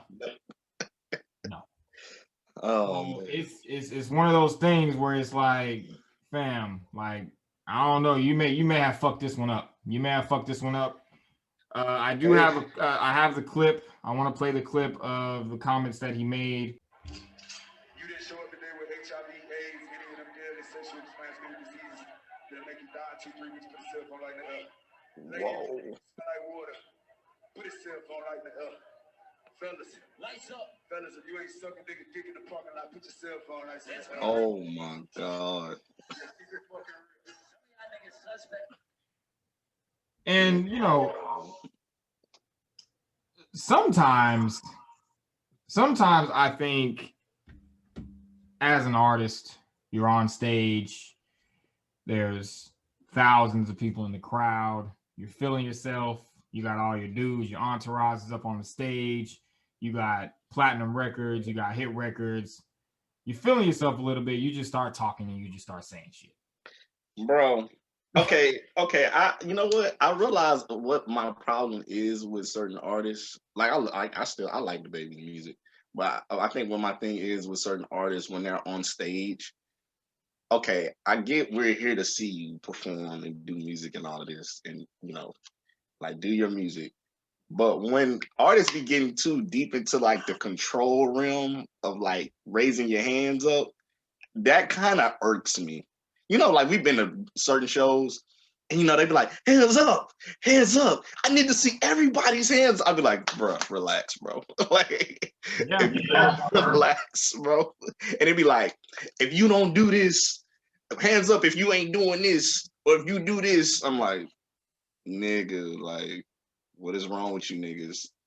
I be feeling like certain artists, like they be feeling like they on some God level. Like let me control the crowd so much. Like they doing what I say when I say it, and I don't like that.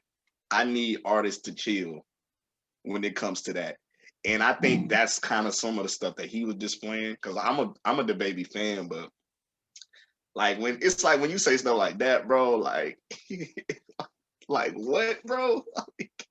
Like niggas don't have to raise their hands just because you said it, and just because they did or didn't don't mean that's what they did or didn't do. Like, you know what I'm saying? Like, it's just like sometimes somebody just want to chill and watch.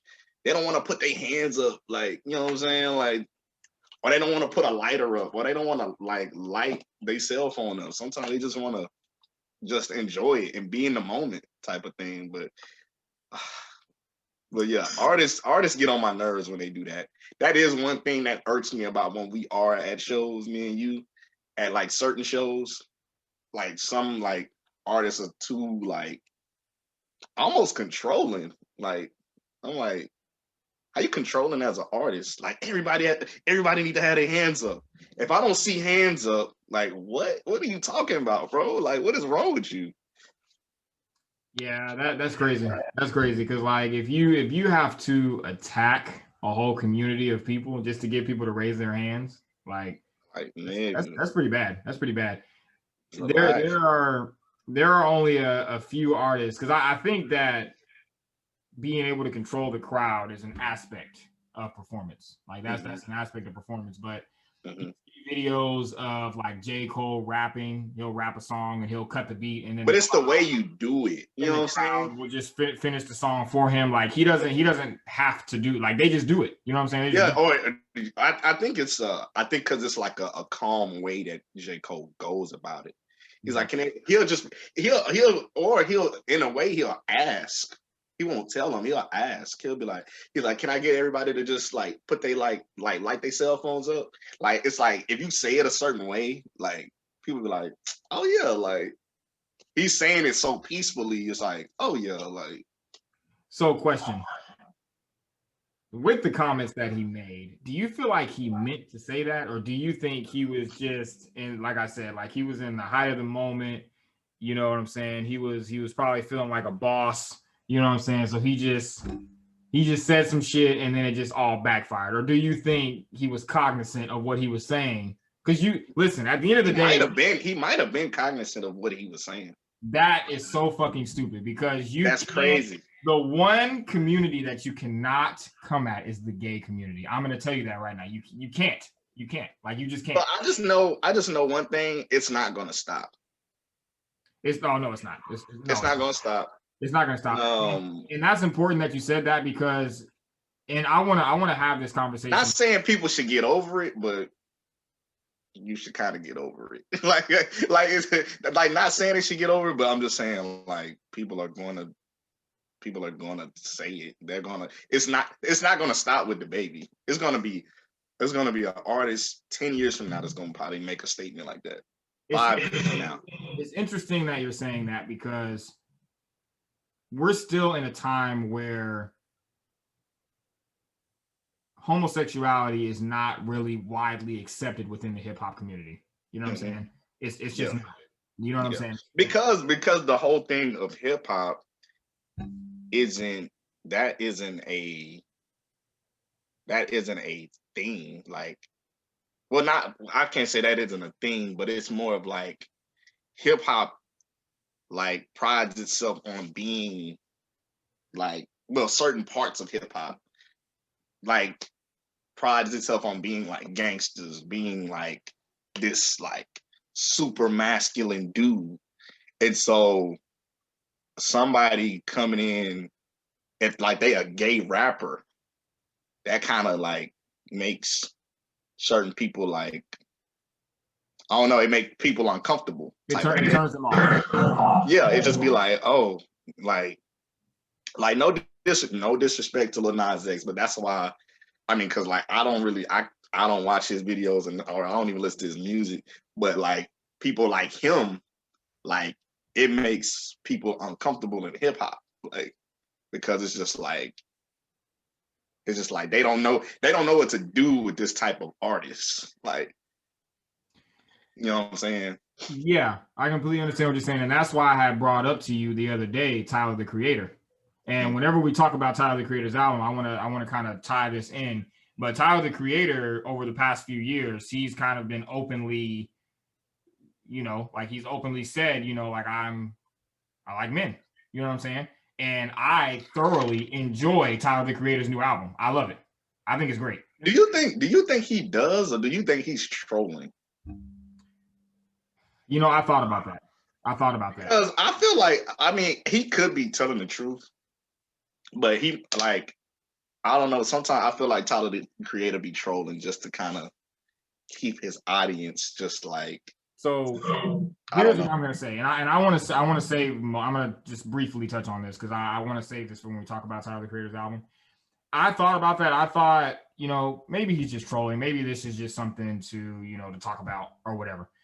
But I've realized over the past couple of years that Tyler the Creator has matured as an artist. And I don't think he's on that trolling shit anymore. I really don't. Like, I really think now he's just genuinely trying to make great music. If you listen to the new album, he has a lot of content on there where he's talking about, you know, being true to yourself. You know what I'm saying? Being an individual.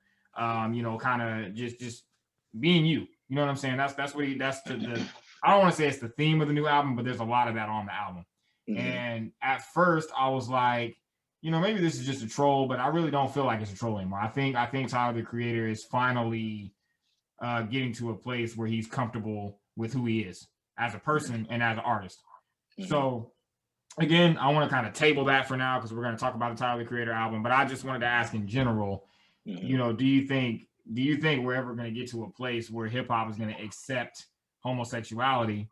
I'm sure further down the line it's going to happen. Like, if you want me to be completely honest with you, I think it's going to have to happen. Like we're yeah. I mean, in a sense, yeah, because I mean, things are changing.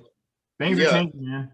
Yeah, and then it's just like the times we're in. It's like it's getting like, yeah, bro. It's just we're gonna get to a time where. But you know what? But do we ever talk about like you know what's so weird about that? Like, okay, so we're talking about how Dababy said what he said.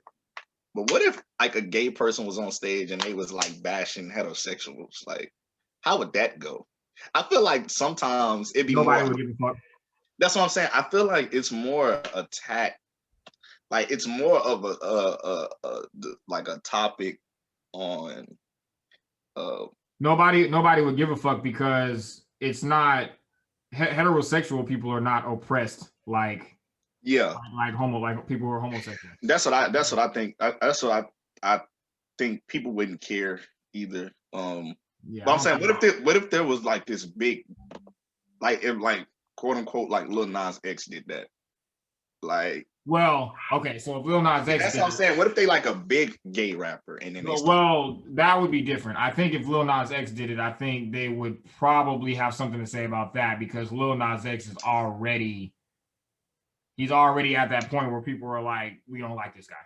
Like we're tired of seeing this guy. We're annoyed by you. Everything that you're doing is probably just some antics, and we this guy's annoying. So if he said it, it would be a problem. But if there was what was the guy's name? Going up on a Tuesday or what was? Oh yeah, I forgot what even his name. What the fuck, McConan? I love McConan. Yeah. Like if he would have said it, I don't think anybody would give a fuck. To be honest with you, I don't think anybody would care because McConan, he dropped his music and then came out afterwards, and then he didn't like his career didn't propel from that. You know what I'm saying? We don't hear I Love McConan anymore. Yeah. Nobody gives a fuck. But I think that Lil Nas X, he's trying to what it seems like now, and this is no diss to him. This is no diss to that community.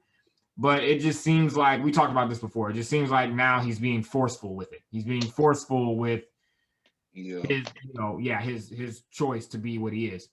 You know what I'm saying? So I think people would have a problem if he said it.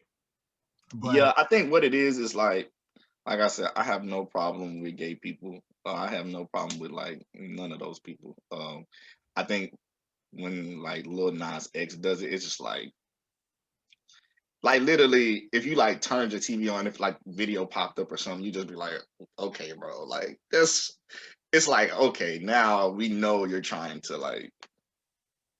But like I said, it's literally a choice to watch stuff like that. So literally, if you watch it, that's because probably you're choosing to watch it. But no, like, I just hate when it's like it pops up and I'll be like, I didn't want to see that. Like, bruh. like the new Drake got with Jack Harlow. Like, I saw, like, I was in a bar and then like the video just popped up and I was just like, where's my phone? Like, it's just like, yeah. I mean, listen. I think, like you said, like the hip hop community, it's gonna be a minute before we're accepting of that, but it's gonna have to happen. I think we've accepted Frank Ocean. You know what I'm saying? Yeah, but I guess Frank Ocean is. I mean, he's not. I think he's not. But he's not a rapper. But it's like Frank Ocean. I think it's because I think I like when I hear Frank Ocean talk.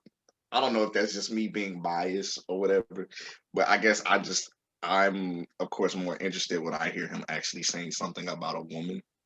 But I don't know. That's neither here nor there. But I'm just saying I think that's like I think it's because Frank Ocean doesn't try to force it like through like videos and stuff like that too much. It's like you've heard him talk about men, but then at the same time, he has songs about women. So I think it's like with Frank Ocean, it doesn't feel that complicated, I guess. Like as far as being the listener, because he actually has songs about women. Yeah. Yeah. So, but it's like I guess if it starts getting too deep into the realm of gay, like it's like how much of this do you really want to hear, like type of thing. I think that's what it is. But yeah, um, with Dababy, yeah, I don't know. He might end up getting canceled. He might not. It's really hard to say. It's kind of hard to pinpoint like what's gonna really happen. So I mean, he was already under fire. He chose violence at this Rolling Loud performance because right before, or I don't know if it was before or after, he brought Tory Lanez out and Meg Thee Stallion was there. So you're already bruh. You're already looked at as, you know what I'm saying, you teaming up with Tory. And I don't even know anymore if he's doing this on purpose.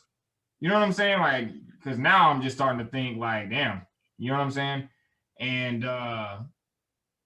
for that to happen and then for the comments to be made, you know what I'm saying? He's lost deals. People Yeah, have man. offered like there was I don't know how true it is, but there was a performance somewhere where the whole entire performance was stopped because of him. It was like a lineup of several different artists, and they stopped it because he was on the bill. Like the whole thing, like all the artists were like couldn't perform. Oh, that's cold. They should have just took him off. That's extreme. Yeah, that's a lot. So I think right now Dababy is in one of those positions where it's like the culture is like, yeah, nigga, like we want you to get on your knees. We want you to beg for your spot back here. You know what I'm saying? Knowing him though, he probably ain't gonna beg. No, he won't. He definitely won't. And you know, we've seen that you can be blackballed. You know what I'm saying? You can be blackballed. When Tory Lanez did what he did, you know what I'm saying? They took his stuff off of DSPs and the streams weren't the same, and his album, you know, it was taken off a certain playlist and things like that. So we've seen shit. You know what I'm saying? We've seen shit. But yeah, I mean, good luck to Dababy, man. Like you can't, the one thing that you can't come at is the gay community, man. You can't do it. You can't.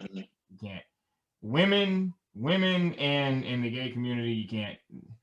You can't do it. Yep. Best of luck to Dababy though. I feel like I don't know. I feel like it's gonna probably be some months from now, and it's probably gonna be back to. We'll see. We just have to see. Yeah, we'll see. I mean, we'll see what happens. I mean, I've seen a lot of people saying, I've been waiting to cancel Dababy because he's been giving us the same song for the past 2 years. And I was like, damn, so y'all were just waiting. I've been hearing people say that. I was like, he got the same flow, the same beat. Yo, that's funny. That's funny. But anyway, man, good luck to Dababy. We hope you get your shit together. Hope you come out of this, you know, because I don't like to see careers get ended or anything like that. I hope he still, you know, can sell albums and like, you know, keep moving forward. Yeah. Salute. Salute. Donda. Yeah, man. Donda. We was doing a little listening session, you know, me and you. What you thinking? What you thinking about Donda? About the Kanye West album, Donda? The rollout is trash. As per usual, the rollout is trash because Kanye is gonna Kanye every time. Kanye gonna Kanye every single time, bro. Kanye is going to Kanye. I mean, Kanye is the only man on earth that will rent out a stadium and live there until his album is done being recorded and give us a date as to when the album is going to come out. And then the date comes and we don't get the album. Twice. Goddamn. Wow. Man got the culture in the palm of his hands, bro. That's wild. That is a fact. Bro, it's something about when Kanye drops, people forget about other artists. Kanye really just has that effect on people. That's wild. What did you tell me? We were on the phone. I was like, man, wouldn't it be crazy if Drake did something like this? What was your response? He can't do nothing like this. He can't do nothing like this. He's not Kanye, bro. I love Drake. No disrespect to Drake. I love Drake. But Drake is not Kanye. No, I agree. I agree with that. Kanye is the only person that can put together like a show, like an actual show where when we were watching that live stream, I was like, I don't know what the hell is going on. This looks like an Illuminati meeting, but this is great. Like, this is great. Kanye, to me, is top 5 greatest artists all time. Like, yeah, I'm thinking not rappers, artists. Like he of course he's in my top rappers, like, but it wouldn't be like the top of the list. But artists, Kanye's artistry is undeniable. Like, his artistry is just the way he collectively puts music together. Like, and then of course just him being a producer off rip, merging like different genres and just rapping and then, you know, singing with auto tune. Like, Kanye's the top 5 artist for me. And of course, you know, the way he puts shows together, like, he literally is a creative. But yeah, didn't surprise me with the rollout because Kanye never makes his album rollout dates or whatever. But I'm just patiently waiting on the album. And like you said, like me and you were saying, Kanye the only person I know that can bridge the gap and have Jay Electronica and Lil Yachty in the same, like, bruh, that's actually amazing. Kanye's always been like in the middle. He can be on some conscious talk, and then he can be on some like way left, like turn up type stuff. But yeah, he always done bridge the gap. Like he always say, he's that person that bring Jay-Z and Mos Def in the room, and he know how to merge the worlds together, like a super underground lyricist and a like mainstream lyricist, however you want to call Jay-Z or whatever. But it's just, he knows how to like always bridge the gap. Because I don't think I've ever seen so many conscious people and like people that do like quote unquote mumble rap on the same album. Like, that's crazy. Yeah, this is gonna be the first time that we see the feature list. Is crazy. The feature list is crazy. It's crazy. And you know, I started watching the live stream a little bit late, so I missed the first couple of joints. I actually had to run it back. But I remember hearing the I think it was Young Thug and Kid Cudi on a record together. Yeah, man. Oh, that sounded great. He's the only person that does that. I mean, other people could do it, but he does it just at a different level. He's like, oh, let me put Jay Electronica on this song.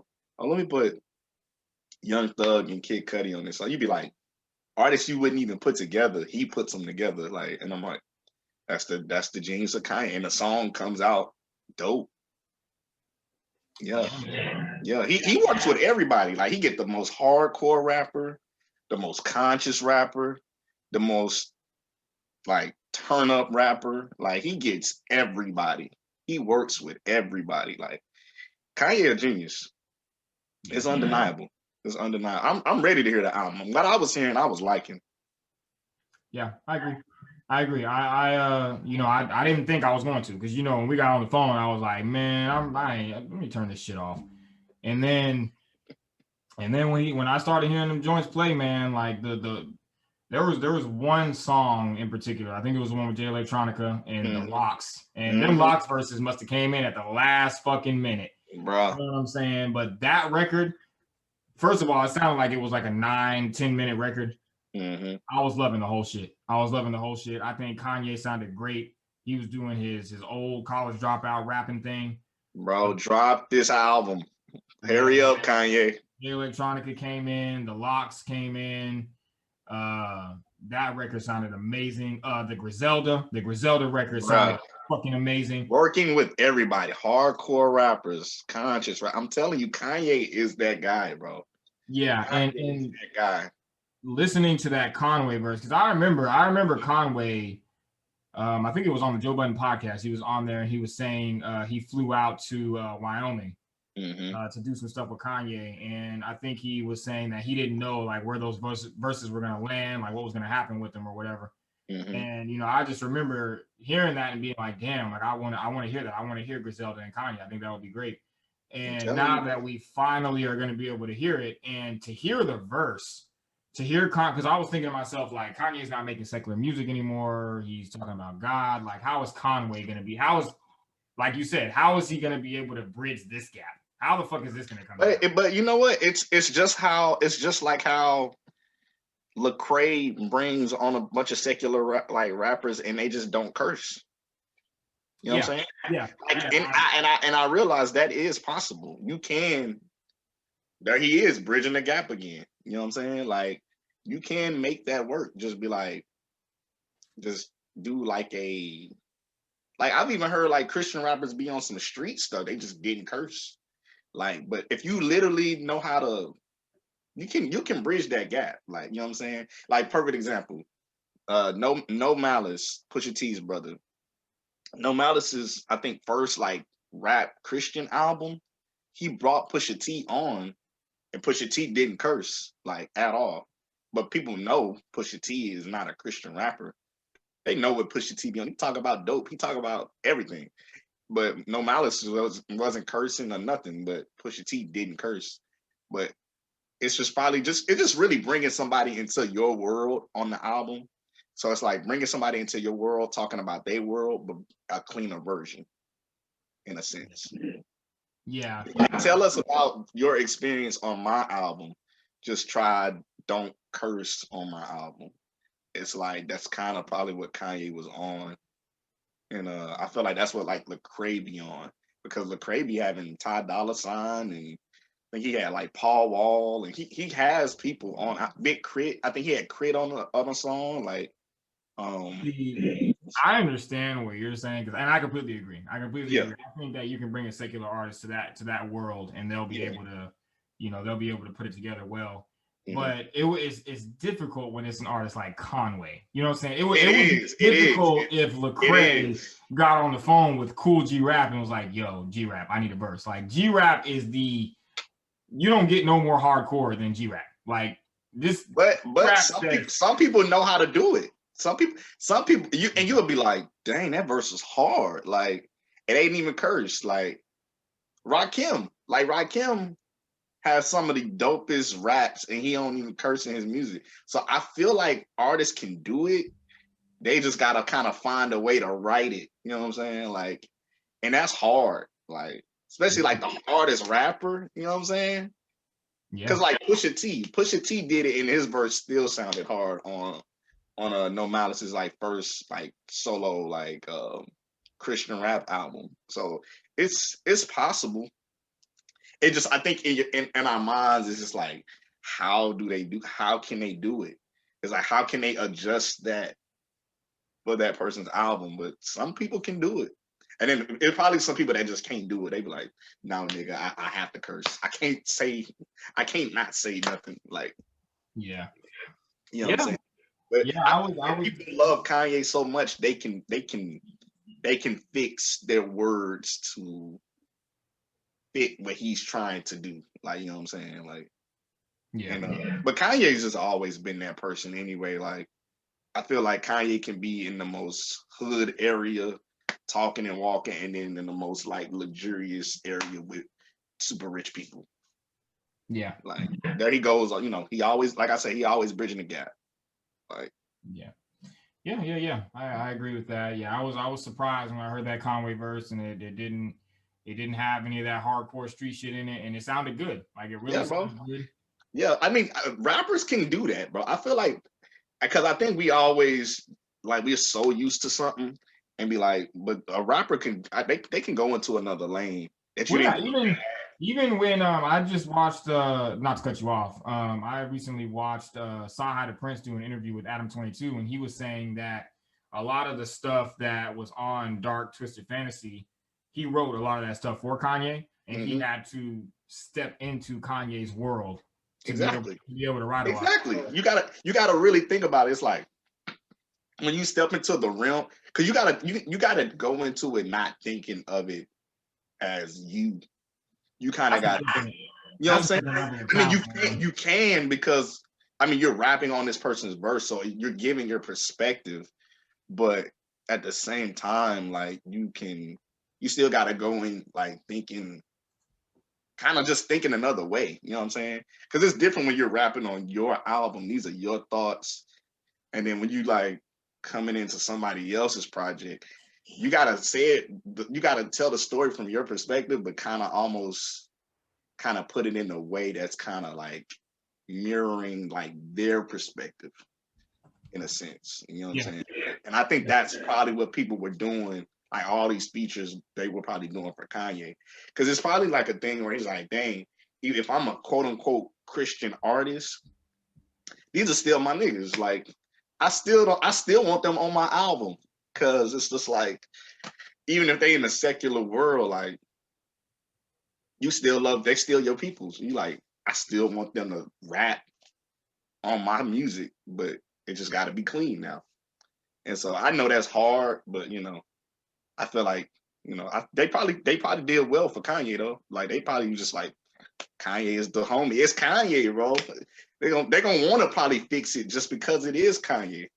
You know what I'm saying? We've all known Kanye to be the guy that brings people in the studio and he doesn't accept anything that's less than great. He tell people to rewrite verses. Yeah, he's not going to accept anything that's less than great. So I'm pretty sure, anybody who, Griselda, they're going to give you their best foot anyway. Exactly. But with Kanye, it's going to be some next level shit. So, yeah, bro. And I don't know, what I was hearing, I was liking. Yeah, so, yeah.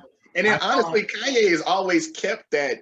I mean, even when he did curse, like he always kind of kept that Jesus, or that kind of like gospel infused music. I mean, of course, he had some stuff that was like dark and stuff, but no, what did he say on that one song with Common? He said, because of the fame of stardom, they say I'm in between, somewhere between the church and the sane and solemn. It's like he always didn't put like kind of like gospel infused with his craziness, like, so it's always kind of been there. It just kind of just stopped cursing, like, in a way. So it's still Kanye, but it's still a different version. Yeah. Going into this, I didn't really know what to expect, like we said, because I didn't like the Ye album. I wasn't really a fan much of Jesus is King. Didn't really like Jesus is King. Wasn't really all that. Life of Pop, because he didn't know how to do Jesus is King, because it was so I'm rapping for God now, but he didn't know how to really do it. I almost feel like he experimented with it. But now Donda is probably the album. He's like, nah, let me bring some people on this, and I can probably make a better version of Jesus is King, in the sense of just like adding dope artists to my music. And the beats sound dope. It just sounds better than his last couple projects. Yeah, this one sounds like non-secular Kanye meets secular Kanye musically. Yeah, yes, that's perfectly said. Yes. I feel like when I was listening to this, I felt like there were moments where I heard some 808s, I heard some Graduation, I heard some Jesus, So, Life of Pablo. I heard some stuff, like I heard like a mixture of albums, and it sounded fire. Yeah, no, this is sounding very, very well. And listen, let me tell you, I know I know over the past year I've said a lot of stuff about Kanye West on this podcast, but I've never ever discredited him when it comes to him as an artist. Ever. Never. Kanye West is one of the, like you said, one of the greatest artists of all time. He has one of the greatest catalogs of all time. Yes, He bridges the gap. He does all of this amazing shit. You know what I'm saying? So I just, I don't want anybody to say, but you've been shitting on Kanye. No, I haven't. I have not shit on Kanye musically. This album sounds like Kanye West is Kanye Westing. It sounds like it's Kanye Westing. Yes. And a lot of people have been saying all he needed to do was get the fuck away from Kim Kardashian, and I don't know. That might have been what it was, man. I don't know if that's what it was, but hey, listen. I mean, it is what it is. I mean, he was on there crooning that song when he was talking about "I want my family back" or "I don't have my family anymore." I really felt that shit. Like I really felt like too, bro. I was like, damn, man. Like this. I was like, yo. Like I'm ready to hear this. I wanted to read the feature list. They put a full list of features together, and it's a long motherfucking list. Yes. So we have Pusha T, of course, Don Toliver, dope. Kid Cudi, Travis Scott, Baby King. I can't wait to hear that. I can't wait to hear Baby King because sometimes I just can't wait to hear how artists like Kanye West will utilize another artist. I'm telling you. Artists like Kanye can bring another level of greatness out of somebody. You know what I'm saying? I can't wait to see what that sounds like. Lil Yachty is on there. Playboy Cardi. I heard Lil Durk vocals. That's crazy. Vori, Fabio Foreign. I can't wait to hear that. I'm not sure who Ruga is. Rooga. You about to find out. I'm not sure who that is. Young Thug, Roddy Ricch, Chris Brown, Westside Gun, Conway, Jay Electronica, The Lox, Pop Smoke, Jay-Z, The Weeknd, and Lil Baby. Come on, man. That list is incredible. Yo, it's Kanye. You know what I'm saying? Crazy. And I was thinking when we were watching the live stream, I was just thinking to myself, because a lot of those verses sound like they were just sent. And I was just thinking to myself, like, it's crazy the power of Kanye West, where he could just call somebody and be like, yo, I need a verse in my album, and they just do it. You know what I'm saying? That's crazy. And I love that he linked up with the Lox, because I feel like that's him, kind of playing off of the Lox and the great week that they just had. And putting them on his album, all that's going to do is just expose them to more and more people. You know what I'm saying? Bro. I think that's great that he decided to get them on there. And yeah, man, yeah. What I heard, I like. I just hope that I saw that they have the pre-order now where you can pre-order the album, and I think they said it's coming out on August the 15th, if I'm not mistaken. We'll see. Okay. Man, I don't know, man. It'd be hard to trust these dates. But are you ready for a 24-song album? Is a real question. Hell to the fucking no. I'm not. I'm not ready for no 24-song album, especially if we're getting songs like that one song that was 10 minutes. No, I'm not ready for a 24-song album. I don't care. Listen, I don't care who it is. I don't care if Jay-Z dropped a 25-song album tomorrow. I'm not going to want to listen to it. I'm sorry. I don't give a fuck who it is. No, so I know you eventually get through the album, but and it's funny because Kanye, College Dropout and Late Registration, those were long track lists. But it was a lot of skits in there, though. Yeah. I was gonna say there was a lot of skits, and I think back then it was a different time. Yeah, that's a different time. Like the way we consume music now, we have such like short attention spans that we're listening to music and literally like, okay, what's next? I mean, even though that's not how I listen to music. I don't think I have a short attention. And me and you, we listen to music thoroughly. When I say thoroughly, like we'll play an album back and forth, and we'll go back to 2015, 16 and just listen to album. A lot of people, they consuming music and they like, okay, what's next? Like they just, everything is moving really fast. But I find myself moving slow the way music comes out, because it's like I listen to it. I want to make sure I take in the album or whatever. But it's just hard getting through a album that's like 20 something songs, 30 songs, 40. Like, why are you giving us 40 songs on an album. Chris Brown, like you know, like I love you, but bruh, like why are you giving us a project that's 3 hours? Look, Come I'm on. not happy about that. I'm ready to hear it, but I'm not happy about the 24 song track list. I'm not looking forward to that. Unless it's a 24 track album and it's only 50 minutes. Short. And it's only 50 minutes. That's a difference. That makes a difference. If the album is that many tracks, but it's short. Yeah. That's different. Yeah. That's I mean, it doesn't, from what we heard, it doesn't sound like it's going to be short. It sounds like a lot of those songs were long. It does. So I'm gonna have to gear myself up and be prepared for that. But I think with me, it's more so a thing of me just trying to. I consume a lot of music, man. I consume a lot of music. I listen to every artist, or not every artist, but a lot of artists that come out. I'm still trying to stay in tune with what's going on in the underground. I'm trying to stay in tune with what's going on in the indie realm. I'm trying to stay in tune with what's going on in the mainstream. So I consume a lot of music, and I really don't want to listen to a 20-song album. There's too many goddamn songs. All the music that I'm trying to take in, you know what I'm saying? I'm you know, like 24 songs is a lot.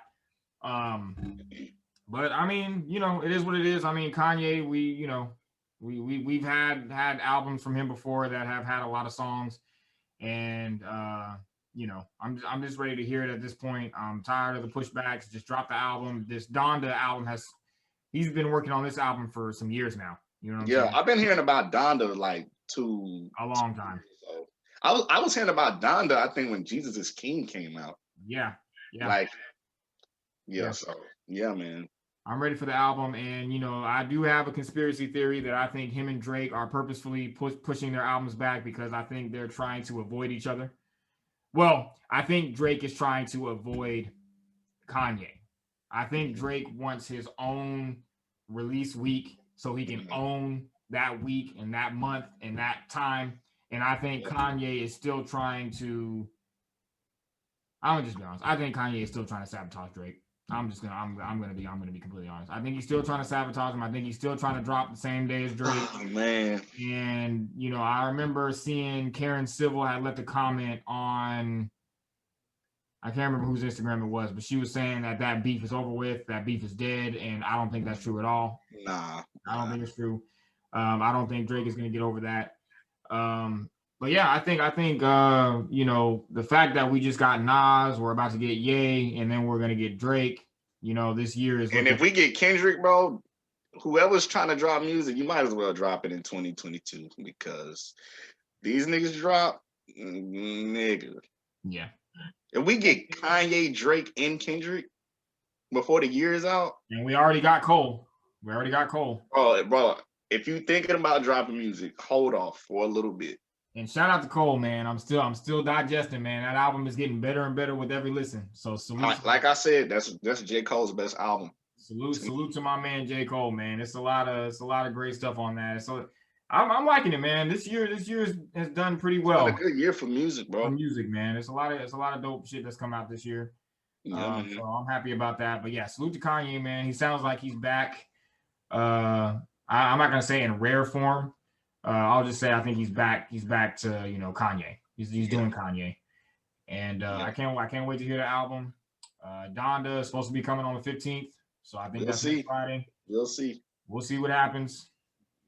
But yeah, man. Salute to the Lox. Salute to Dipset. I think that's pretty much it. I think so, bro. Oh yeah. Before we get out of here, I did just want to say I do apologize. The Tyler the Creator album review is coming. We are going to do that. It's coming. You know, a lot of stuff happened in life. You know, life happens. So we are going to get to that. That's coming. But yeah, that's about it. Let's see. Anything else? Like I always say, support Black business. Pusha T still better than Drake. What else? I think that's it. I second everything you just said. We appreciate everybody for pulling up to episode 62 of the TNT podcast. We're glad to be back. You Yeah, Yes, sir. we love y'all. We'll be back at you guys with episode 63. And yeah, we're out of here. We out of here. Peace. Yes, sir.